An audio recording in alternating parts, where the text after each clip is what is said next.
Okay, I'm Kai. I'm the composer of For the Little Birds, and you're watching a video about when a swallow silently sits by the window.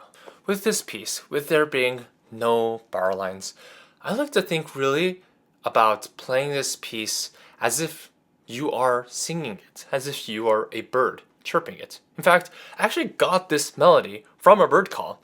I don't think it was a swallow actually, unfortunately. I was walking somewhere in Kansas, and I just heard.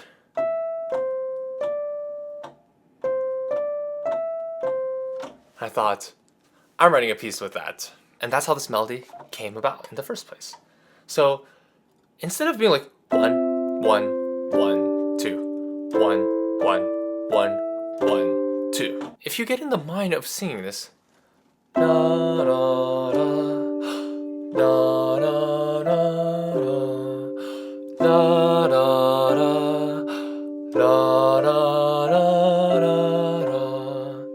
we can find that a lot of the notes that are longer are in places where it just kind of makes sense to breathe.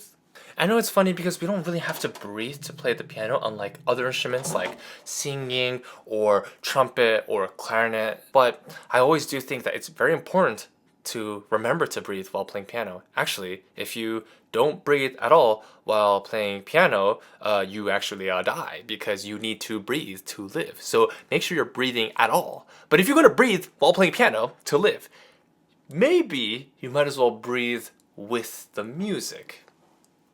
When I was writing this song, I had a student with very small hands. She couldn't even reach C to G. She could only reach C to F.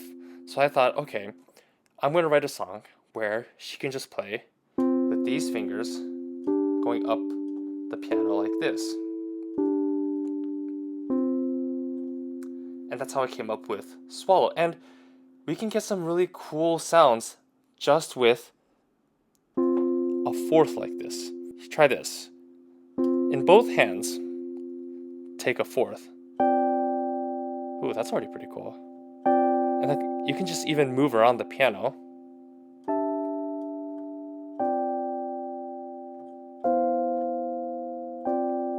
Like this, and we get already kind of like a very nice, peaceful, but also kind of a little bit like spacey sound. Instead of stepping down, maybe I jump.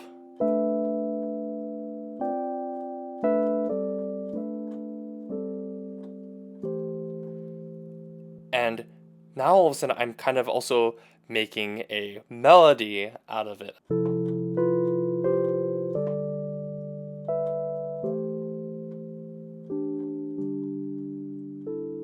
I work on a lot of writing music and improvising, which is like making stuff up on the piano as you play with my students. And my number one rule, if you want to try this at home, is don't stop. If you start until you're done, you do not get to stop. You must, even if you play something funny like, oh, just keep going. Just keep going. Even if you're like, I'm running out of ideas.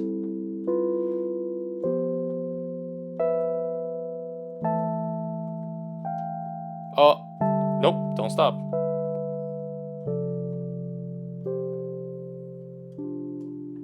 And you might find that if you just keep going, you will be surprised with what really cool stuff you can come up with. So try giving that a shot at home on your own. Good luck. Alright, since you're stuck around to the end of the video, here's a fun fact about swallows only seen here. Swallows kind of have a unique way of taking baths. Most small perching birds, if you've seen sparrows taking a bath, for example, they'll squat up with a little bunch of sparrows next to the water and they'll take turns bathing, standing in the water. They like flap their wings while in it. It's very cute. Swallows, different story. They actually pretty much stay in flight and they just swish through as they're flying. Maybe it's just because they're such strong flyers, able to dart through the air, that they can just afford to take baths like this. Who knows? So, there's your fun fact about swallows. Enjoy the piece. Now go do something cool.